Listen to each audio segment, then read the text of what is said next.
हम लोग की जो नई फाउंडेशन बैच ऑनलाइन स्टार्ट हुई है, उस बैच के एक छात्र ने एक प्रश्न पूछा है। उनकी एक डाउट हम आपके सामने पढ़ते हैं।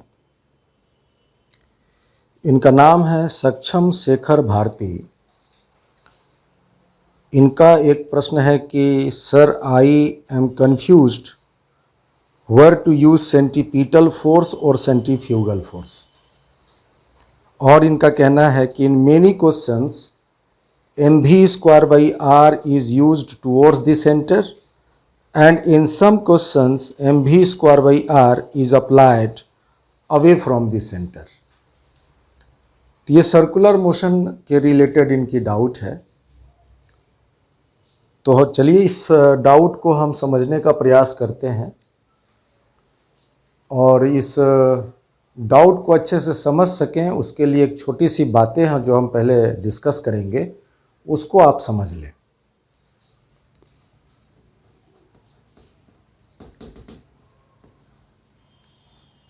इसमें हम एक स्यूडो फोर्स की चर्चा करने वाले हैं। मान लिया जाए कि एक ये व्हीकल है, कोई एक गाड़ी है और इस गाड़ी की जो ऊपरी सतह है वो पूरी तरह से स्मूथ है, देयर इज नो फ्रिक्शन। और इस सतह पर एक ब्लॉक रखा हुआ है, that is a mass of this block is m। और हम इस ब्लॉक की मोशन स्टडी करना चाहते हैं एक ऑब्जर्वर के रिस्पेक्ट में, और वो ऑब्जर्वर हम शुरुआत में ले लेते हैं कि ये ऑब्जर्वर ग्राउंड पर है और जो ये व्हीकल है वो एक एक्सेलरेशन से आगे मूव कर रहा है और हम इस ब्लॉक का इस ऑब्जर्वर के रिस्पेक्ट में मोशन स्टडी करना चाहते हैं। तो सबसे पहली बात कि ये ऑब्जर्वर इसके बारे में क्या बोलेगा। तो ये ऑब्जर्वर इसके बारे में ये बोलेगा कि चूंकि ये ट्रक एक्सेलरेशन ए से आगे जा रहा है तो इतनी दूरी जो ये ट्रक की सतह है, इस एक्सेलरेशन से जब ये ट्रक की इतनी दूरी आगे मूवमेंट हो जाएंगी तो ये ब्लॉक वहीं धड़ाम से गिर जाएगा। That will be observed by this observer. अब आइए चेक करते हैं क्या रियली में ये ऑब्जर्वर ऐसा ही बोलेगा।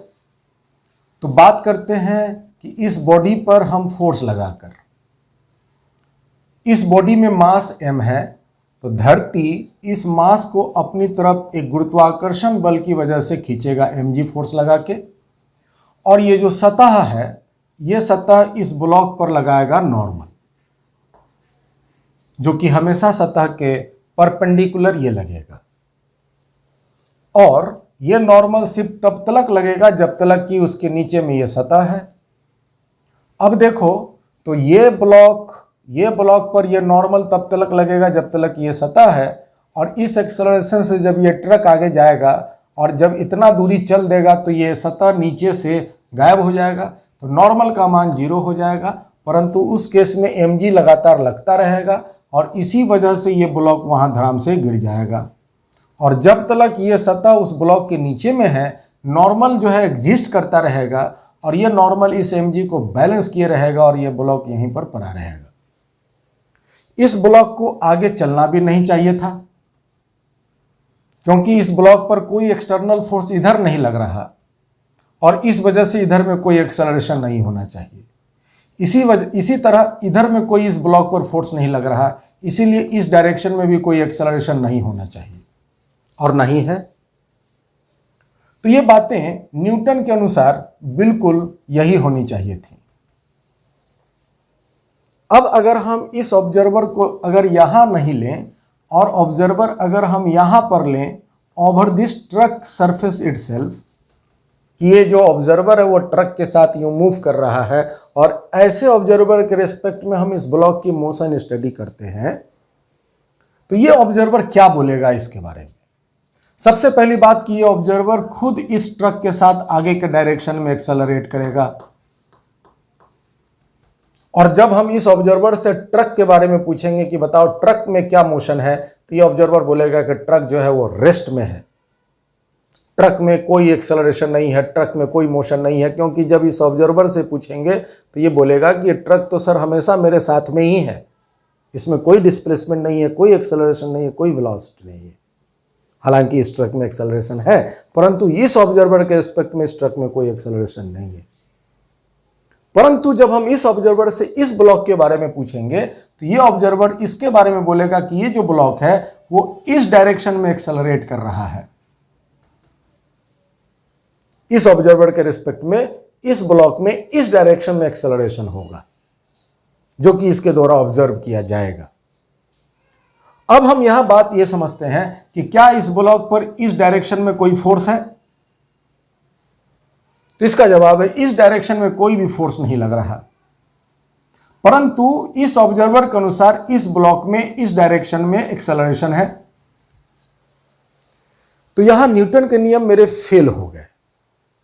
न्यूटन के अनुसार कहा गया कि जब तक फोर्स नहीं लगेगा एक्सेलरेशन नहीं होगा, और यहां पर बिना फोर्स के ही देखो तो एक एक्सेलरेशन अपीयर हो रहा है इस डायरेक्शन में। ये फोर्स और ये फोर्स जो लगना है वो तो इस डायरेक्शन में एक्सेलरेशन के लिए रिस्पॉन्सिबल होता है। इस डायरेक्शन में अगर एक्सेलरेशन है तो इस डायरेक्शन में एक नेट फोर्स का होना मस्ट है अकॉर्डिंग टू न्यूटन्स लॉ। परंतु इस ऑब्जर्वर के रेस्पेक्ट में इसमें इधर एक्सेलरेशन है और इस डायरेक्शन में कोई भी फोर्स नहीं है। तब हम यहां कहेंगे कि इस ऑब्जर्वर के रेस्पेक्ट में न्यूटन के नियम फेल हो गए, और ऐसे ऑब्जर्वर को हम कहते हैं non inertial observer. Non inertial observer या एक्सेलरेटिंग ऑब्जर्वर, जो कि ऑब्जर्वर एक्सेलरेशन में रहता है, दैट इज एक्सेलरेटिंग ऑब्जर्वर। और जो ये ग्राउंड वाला ऑब्जर्वर था, यहां जो ऑब्जर्वर था जो हमने लिया था, इसको हम लोग बोलते हैं इनर्शियल ऑब्जर्वर।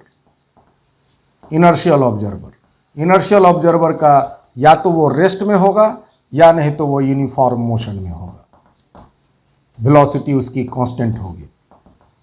तो ऐसे हम इसको बोलेंगे इनर्शियल ऑब्जर्वर। इनर्शियल ऑब्जर्वर के रेस्पेक्ट में न्यूटन के नियम पूरी तरह से पास होते हैं, अप्लाइड होता है, परंतु इस ऑब्जर्वर के रेस्पेक्ट में न्यूटन के नियम जो है वो फेल हो जाते हैं, एप्लीकेबल न्यूटन के नियम नहीं रहते।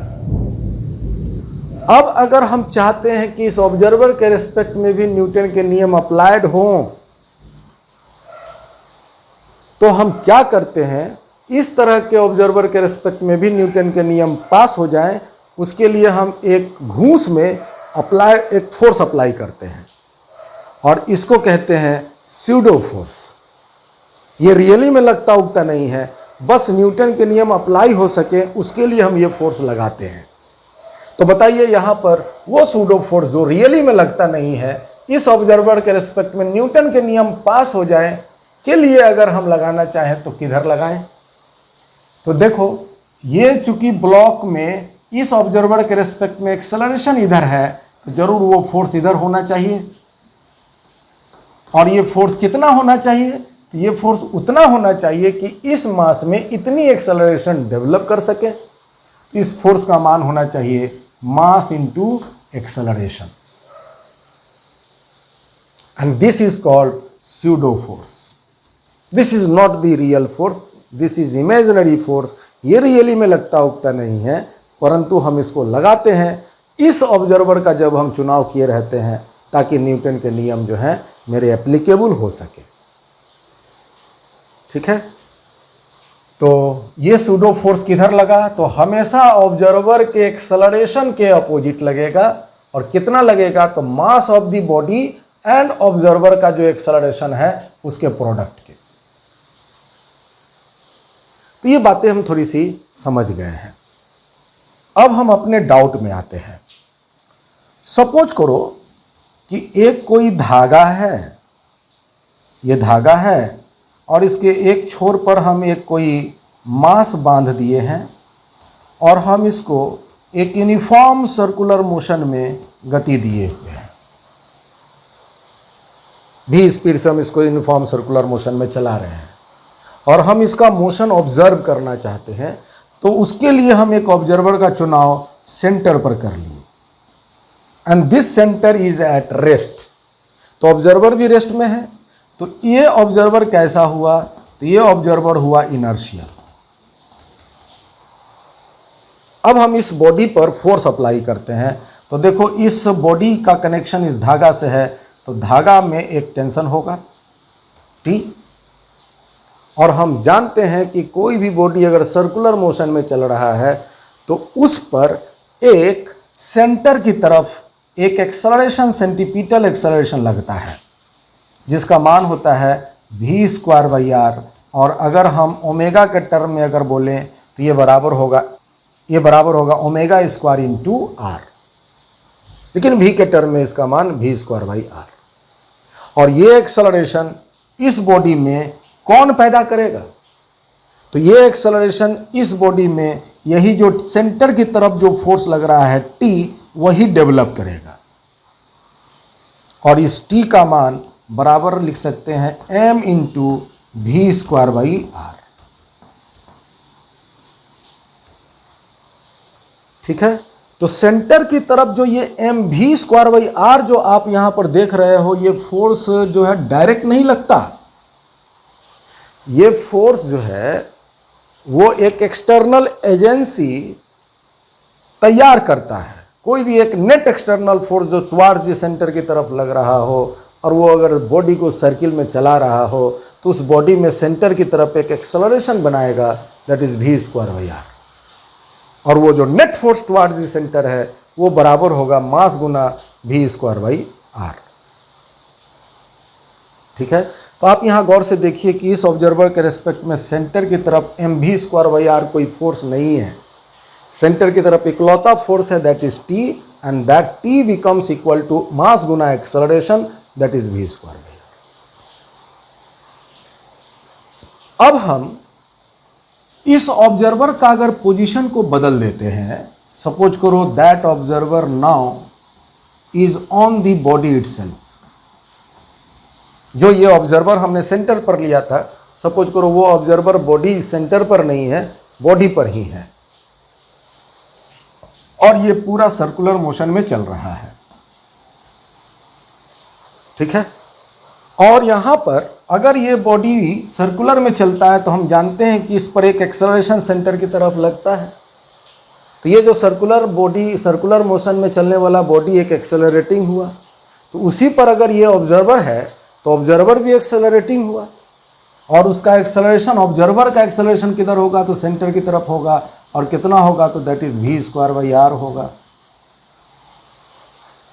और अगर हम इस बॉडी पर फोर्स ड्रॉ करते हैं तो बस एक ही फोर्स ड्रॉ होगा, that is tension, that is tension. अब अगर हम इस ऑब्जर्वर से इस बॉडी के बारे में पूछें कि इस बॉडी का कैसा मोशन है, तो ये ऑब्जर्वर बोलेगा कि जो ये बॉडी है वो तो रेस्ट में है, that body is at rest with respect to that observer. तो यहां पर भी हम क्या करते हैं कि सूडो फोर्स लगाते हैं ताकि न्यूटन के नियम फिर पास हो जाएं। और वो सूडो फोर्स किधर लगाएंगे? इस ऑब्जर्वर के रेस्पेक्ट में ये बॉडी रेस्ट में हो और इस पर एक इधर टेंशन लग रहा है, तो इसको बैलेंस करने के लिए एक हम फोर्स अगर इधर लगा देते हैं, बॉडी का जो भी मास है और इसमें जो फोर्स लग रहा है, एक्सेलरेशन हो रहा है mv²/r, बॉडी का मास और जो ऑब्जर्वर में एक्सेलरेशन है v²/r, अगर हम इतना फोर्स इधर लगा देते हैं और ये फोर्स इतना हो कि अगर ये टेंशन T को बैलेंस कर ले, तब ये बॉडी इस ऑब्जर्वर के रेस्पेक्ट में रेस्ट में आ जाएगा। और इस फोर्स को हम सूडो फोर्स ही कहेंगे, and that is called centrifugal force, क्योंकि ये सेंटर से अवे लगता है, रेडियली आउटवर्ड लगता है, और ये एक प्रकार का सूडो फोर्स है, that is a pseudo force, not a real force, that is a pseudo force. और यहाँ पर ये फिर टेंशन को बैलेंस करेगा, दैट इज mv²/r। ठीक है, तो आप यहाँ देखिए कि जो सेंट्रीफ्यूगल फोर्स mv²/r जो हमने लगाया है वो एक प्रकार का सूडो फोर्स है, और वो सिर्फ और सिर्फ हम तभी अप्लाई करेंगे जब एक सर्कुलेटिंग ऑब्जर्वर का चुनाव करके बॉडी की मोशन का हम डिस्क्रिप्शन करेंगे। और जब ऑब्जर्वर हम इनर्शियल लेंगे तब उस केस में सेंट्रीपिटल फोर्स के रूप में mv²/r नहीं लगेगा। तब इस केस में जो भी नेट फोर्स लगेगा एक्सटर्नल एजेंसी की वजह से वो बराबर कहलाएगा mv²/r। ठीक है। और जब हम ऑब्जर्वर को सर्कुलेटिंग लेंगे तब वहां पर इस तरह का सेंट्रीफ्यूगल फोर्स mv²/r कहेंगे, लगाएंगे और उसको हम बैलेंस करेंगे। तो आशा है कि आप ये बात समझ रहे होंगे कि सेंट्रीपिटल फोर्स क्या है और सेंट्रीफ्यूगल फोर्स हम कब लगाएंगे। सेंट्रीपिटल फोर्स mv²/r नाम है, लेकिन वो लगाएंगे हम नहीं। लगेगा वहाँ पर सिर्फ जो फोर्स टेंशन हुआ, नॉर्मल हुआ, जो भी वहाँ पर एक्सटर्नल एजेंसी फोर्स अप्लाई करके बॉडी को सर्किल में चला रहा होता है, उसको हम बराबर करेंगे mv²/r के। और यहाँ पर mv²/r जो सेंट्रीफ्यूगल फोर्स है वो हम दिखाएंगे बॉडी में और लगाएंगे यहाँ पर। ठीक है।